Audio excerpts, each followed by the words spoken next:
Hello, bienvenue pour cette nouvelle vidéo. J'espère que toutes les autres vidéos que vous avez pu voir sur la page vous ont été utiles.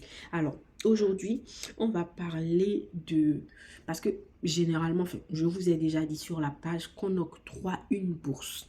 Et quand on entend bourse, généralement, c'est-à-dire qu'il y a une supplémentation financière qui est accordée. Est-ce que c'est vraiment le cas en l'espèce lorsqu'on va en spécialité médicale au Maroc? On va répondre à cette question tout de suite et maintenant.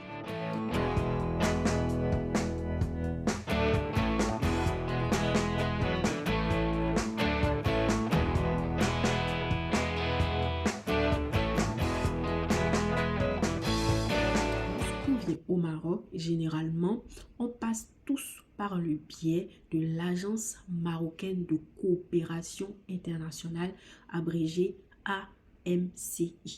C'est cette agence-là qui s'occupe un peu comme un intermédiaire entre nos États et l'État marocain pour nous recevoir. C'est par le biais de cette agence qu'on reçoit la validation, voilà, pour qu'ils nous donnent l'autorisation de faire toutes les démarches administratives pour aller faire notre spécialité. Donc, il y a deux volets dans ce que je veux dire. Je ne pourrais pas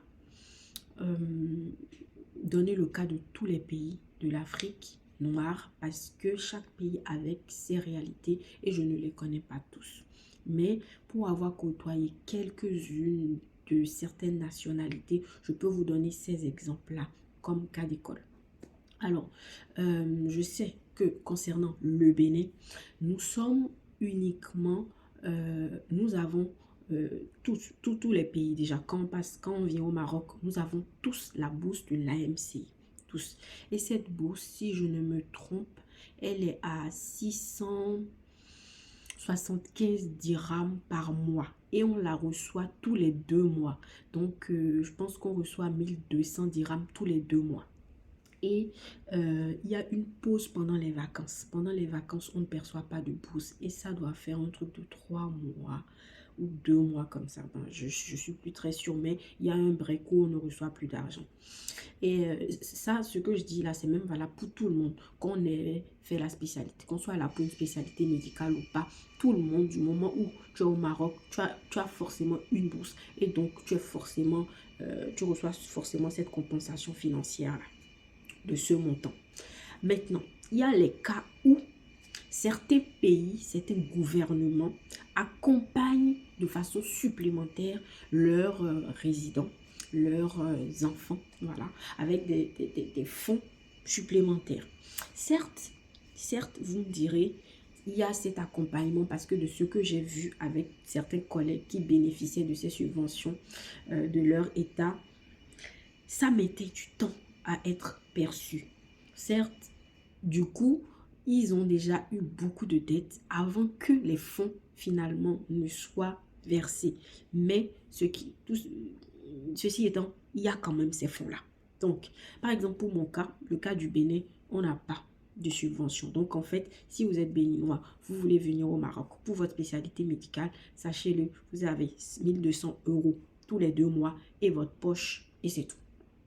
Si vous êtes, je connais le cas du Burundi. Le Burundi, ils ont une certaine subvention supplémentaire qu'ils reçoivent. En tout cas, si je me trompe, vous me le dites en commentaire, mais j'avais 2 collègues burundais qui recevaient une subvention de leur État. Je ne pourrais plus vous dire le montant. Je pense que c'était 5000 $, je ne sais plus, mais à quelle fréquence? Est-ce que c'était tous les 2 mois, tous les 3 mois? Je ne sais plus combien c'était, mais c'était une certaine somme. Pareil pour les ressortissants congolais. Voilà, les ressortissants congolais aussi, ils reçoivent une certaine somme de leur État. Je ne pourrais vraiment pas vous dire lequel des Congos c'est, ni combien c'est, je ne sais pas. Mais je sais qu'ils reçoivent quelque chose. Le Gabon, je ne pourrais pas vraiment m'étaler dessus par rapport à la médecine, je ne sais pas. Mais pour les autres spécialités, genre ceux qui viennent pour les masters, la licence, je sais, j'ai la certitude qu'ils reçoivent quelque chose de leur gouvernement. Je ne sais pas du tout pour l'autre. Voilà les spécialités sur lesquelles j'ai quelques infos. Les autres, je n'ai pas d'informations dessus. Mais ceci étant, mieux vaut s'apprêter confortablement, enfin convenablement pour être confortable que de compter sur l'état ou sur la bourse qui tombe, voilà, et d'être surpris.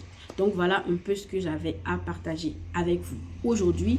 J'espère que ma petite vidéo vous est utile. N'hésitez pas en commentaire à me dire comment vous avez trouvé la vidéo, si les informations sont utiles. Si vous avez d'autres questions à ce propos, ça se passe en commentaire. Un petit like, ça fait toujours plaisir. Et sur ce, je vous souhaite un bon visionnage. On se dit à la prochaine pour une nouvelle vidéo. Bye. Tchuss.